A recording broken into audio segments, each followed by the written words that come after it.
Hey guys, how's it going? Hope you're doing well. My name is Crown, and today I'm going to read you some very interesting stories that I hope that you're gonna love. And now, without further ado, let's go!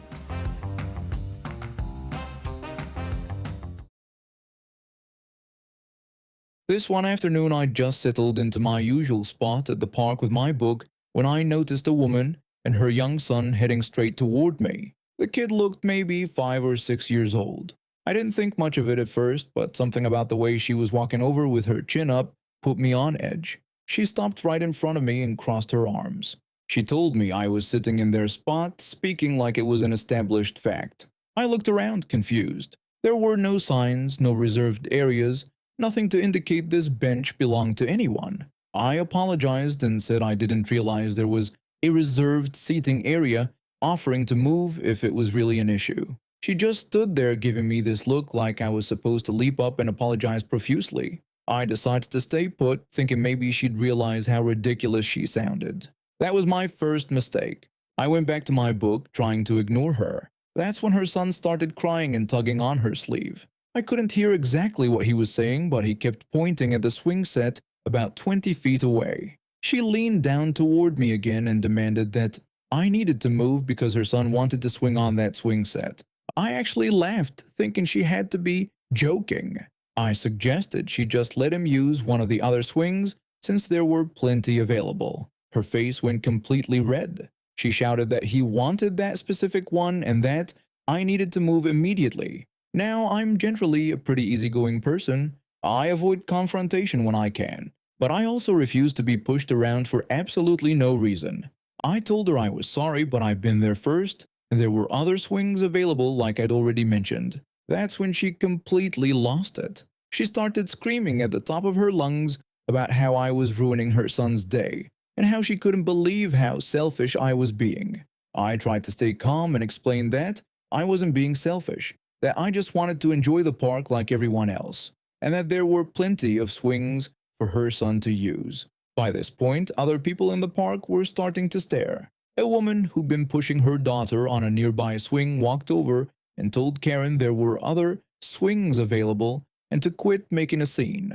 Karen wheeled around on her and yelled at her to mind her own business, claiming I was refusing to let her son have a turn on the swing. I could see people pulling out their phones. This was getting out of hand fast. I just wanted to read my book in peace, not become a viral video. I gave in and told her fine, she could take the swing and that I was leaving. I grabbed my stuff and walked away. A couple of people actually patted me on the shoulder and told me I'd handled it well. I thought that was the end of the whole bizarre incident. 3 days later, I got a certified letter in the mail. I was being sued for emotional distress and ruining her son's day at the park. I actually called the courthouse to confirm it wasn't some kind of prank. It wasn't. The court date arrived and I showed up feeling like I'd entered an alternate dimension. Karen was there with a lawyer, dressed like she was attending a funeral. The whole thing felt surreal. When her turn came, she took the stand and started sobbing dramatically. She told the judge that I'd ruined her son's day at the park and that he'd cried for hours because of my selfishness. She demanded justice with tears streaming down her face. Her lawyer argued I should pay for therapy sessions for her son and compensate them for emotional distress. I kept waiting for someone to yell gotcha because it felt like an elaborate prank. When the judge asked for my side, I kept it simple. I explained that I'd been minding my own business at the park when this woman demanded I give up my spot for her son. I told him I'd moved to avoid further conflict and that I never intended to harm anyone emotionally. The judge looked tired. He dismissed the case immediately and told Karen she'd wasted the court's time. I breathed a sigh of relief. 2 weeks later, another summons arrived. This time, Karen was suing me for defamation. Apparently, I posted about the park incident on my social media, and she claimed it damaged her reputation. I'd simply shared what happened, no lies, no embellishment. But here we were again. This trial dragged on longer. Her lawyer tried to paint me like someone who'd launched a social media campaign against her. My lawyer presented screenshots showing I'd only posted factual information about a bizarre encounter at the park. We also showed that her own behavior had been witnessed by multiple people who'd commented on the situation online. The judge ruled in my favor again.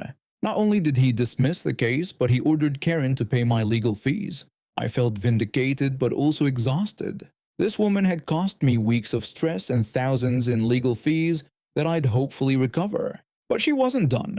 A month later, summons number 3 arrived. This time she was suing for emotional trauma, claiming our encounters had impacted her health so severely that she needed ongoing medical treatment. I almost didn't believe it. My lawyer assured me we'd handle it, but I was running out of patience and money. When this trial came, Karen presented medical records and doctor's notes claiming her health had deteriorated from the stress I'd caused. Her lawyer painted me like someone who'd systematically harassed and tormented her. My lawyer came prepared. We showed that all her medical conditions were documented in her records from before our park encounter. We also argued that her pattern of filing frivolous lawsuits constituted harassment against me. The judge dismissed the case and ordered her to pay my legal fees again. I thought surely this was the end. No rational person would continue after losing 3 times. Karen apparently wasn't rational. Summons number 4 arrived accusing me of intentional infliction of emotional distress. She claimed I deliberately set out to cause her harm and suffering. By this point, I'd spent 6 months dealing with her lawsuits. My peaceful lunch breaks in the park were a distant memory. But I refused to settle or back down. I hadn't done anything wrong. The final trial felt like a rerun. Karen played the victim, crying about how I'd intentionally traumatized her. Her lawyer tried every angle they could think of. My lawyer presented our evidence one more time, showing I'd tried to de-escalate at the park and had only defended myself when she became aggressive. We documented her pattern of filing baseless lawsuits and argued it was clear abuse of the legal system. This judge had clearly had enough. Not only did he dismiss the case, but he issued a formal warning to Karen about filing frivolous lawsuits and threatened sanctions if she continued. Karen shouted that it wasn't fair and that I'd ruined her life, her voice shaking with anger. The judge told her she'd wasted the court's time 4 times now and that if she filed another baseless lawsuit, he'd hold her in contempt. He banged his gavel and dismissed the case. Karen stormed out of the courtroom. I collected my legal fees and never saw her again. The whole ordeal lasted 6 months and aged me several years. Now I take my lunch breaks in a different park, just in case. I'm a car guy, not the kind who buys shiny new sports cars and shows them off. No, I'm the type who sees potential in vehicles that most people would haul straight to the junkyard. Right now, my pride and project is a 1989 Alfa Romeo 75 that I got for next to nothing at an auction. Sure, it's sitting on blocks in my driveway, looking like it survived an apocalypse, but once I'm done with it, that thing is going to purr like a dream. The problem is, with the Alfa taking up my driveway, I have to park my daily driver on the street, which normally wouldn't be an issue. My neighborhood is pretty quiet, and most people park in their own driveways or garages. There's always tons of space on the street. Always. Except for when this one woman decides to park her beat-up white Mustang from the 90s right in front of my house. I first noticed her car about a month after I bought the place. It had this ridiculous Playboy bunny sticker on the windshield, so it was pretty hard to miss. At first, I thought maybe she was visiting someone nearby and it was just a one-time thing. But then, it kept happening. Every few days, there it was again. That white Mustang with the bunny sticker parked directly in front of my house. I work in private security, which means long hours and sometimes unpredictable shifts. By the time I get home, her car would already be there. I'd have to park further down the street and walk back with my groceries or whatever I was carrying. It was annoying, but I figured eventually I'd catch her and just ask her nicely to park somewhere else. There was literally an entire street of empty spots. She didn't need that spot. Finally, one Tuesday evening, I got lucky. I was pulling onto my street when I saw her parking right in front of my house. Perfect timing. I pulled up right behind her Mustang just when she was getting out. I rolled down my window and politely asked if she would mind not parking in front of my house. I explained that I like to park there myself. She turned and looked at me like I'd just asked her to donate a kidney. She crossed her arms and snapped back that this wasn't my parking spot and that I didn't own the street. I took a breath. I wasn't trying to start a fight, I just wanted to park in front of my own house. I stayed calm and told her I knew that, but there was plenty of parking on the street. I said I was just asking for a favor. She rolled her eyes and let out this exaggerated sigh. She told me she didn't know me and would park wherever she wanted. Then she added that I should get rid of that pile of trash in my driveway and park there if it was so important to me. I felt my jaw tighten. The Alpha definitely looked rough, but calling it trash to my face was unbelievable. I wanted to say something back, but I could tell this woman wasn't going to listen to reason. So I just nodded and drove off to find another spot. But I didn't forget about it. Over the next couple of weeks, she kept parking there. I'd come home and there it was. That stupid Mustang with the bunny sticker. I started getting more and more irritated. This wasn't about the parking anymore.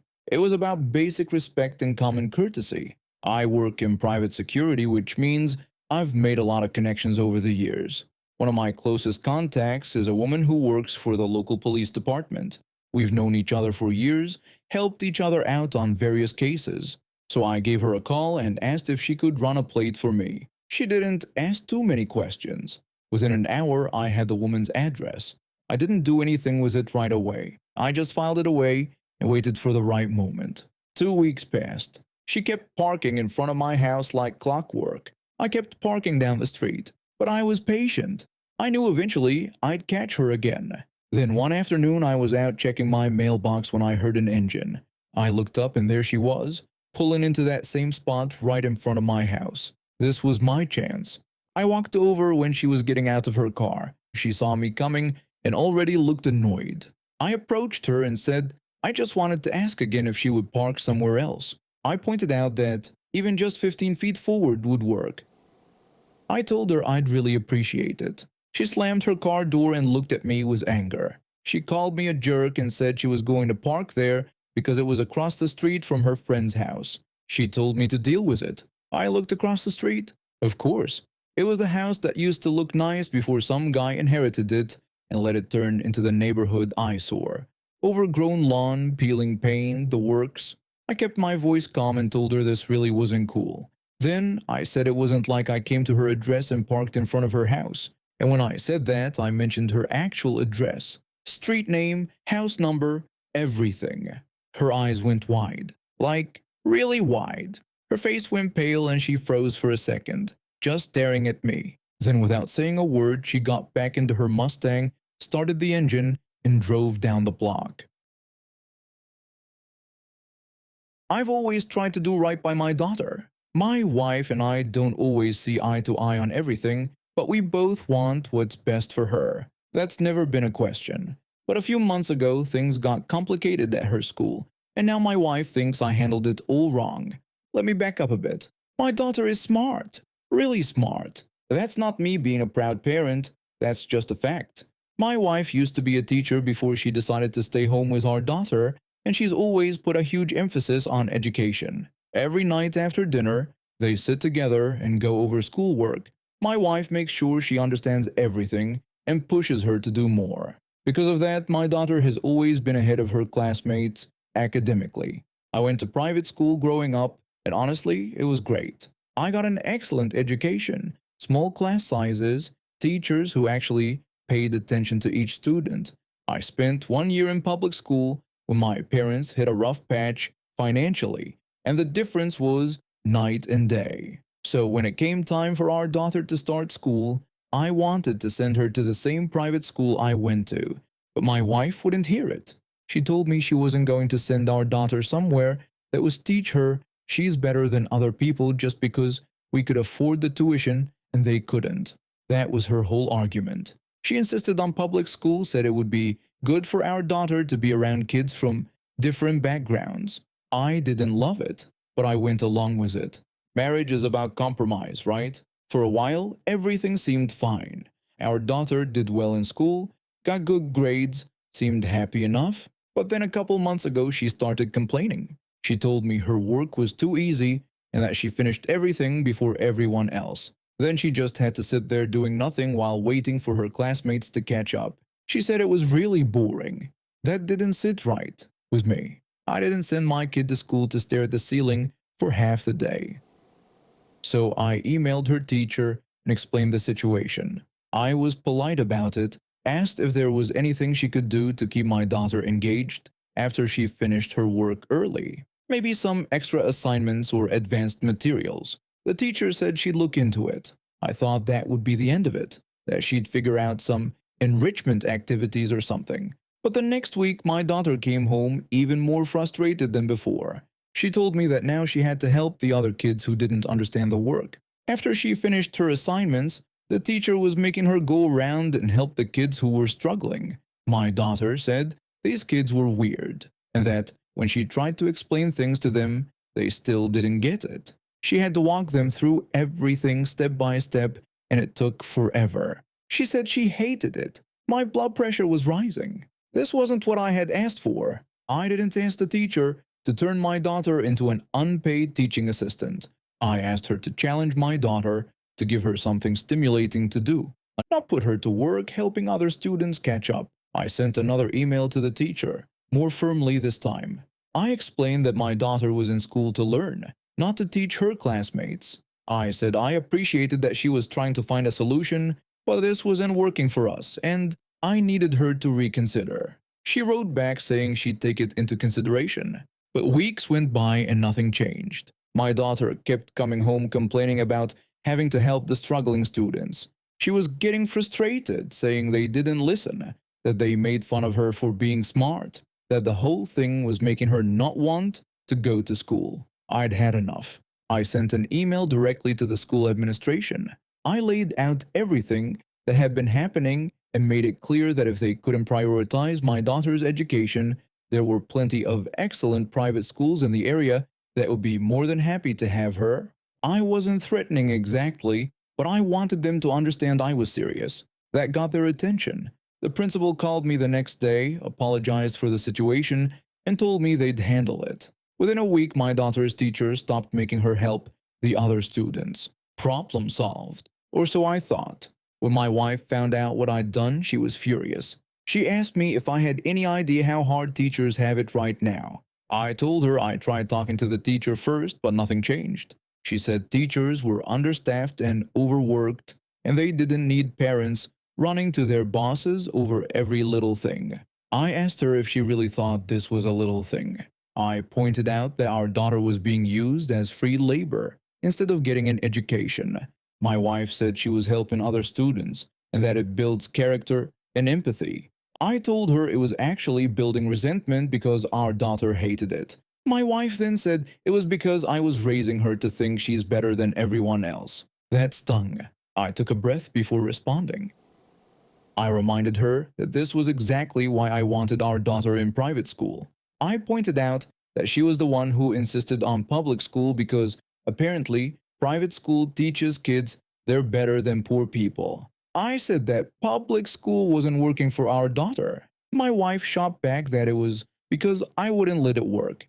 She said I was teaching our daughter that anytime something is slightly inconvenient, she can just threaten to leave. I told her I was teaching our daughter that she deserves an education, not to sit around bored or play substitute teacher. We haven't really resolved it. My wife still thinks I was out of line for complaining to the administration. She keeps saying I don't understand how hard teachers have it, that I am being entitled and making their jobs harder. But here's what I don't understand. If teaching is so hard, why should my 8-year-old daughter be expected to do it? She doesn't have a teaching degree. She doesn't get paid. She's a student, not a teacher's helper. My daughter is happy now at least. She's back to finishing her work and reading books at her desk after, which is what she wanted in the first place. But the feeling that this whole situation proved my point about private school won't go away. At the school I went to, this never would have happened. They would have given her advanced work, put her in a gifted program, something, not turned her into unpaid labor. Maybe I'll bring up private school again. I have a feeling this won't be the last issue we run into. And now we have reached the end of today's stories. Thank you for watching, and see you next time.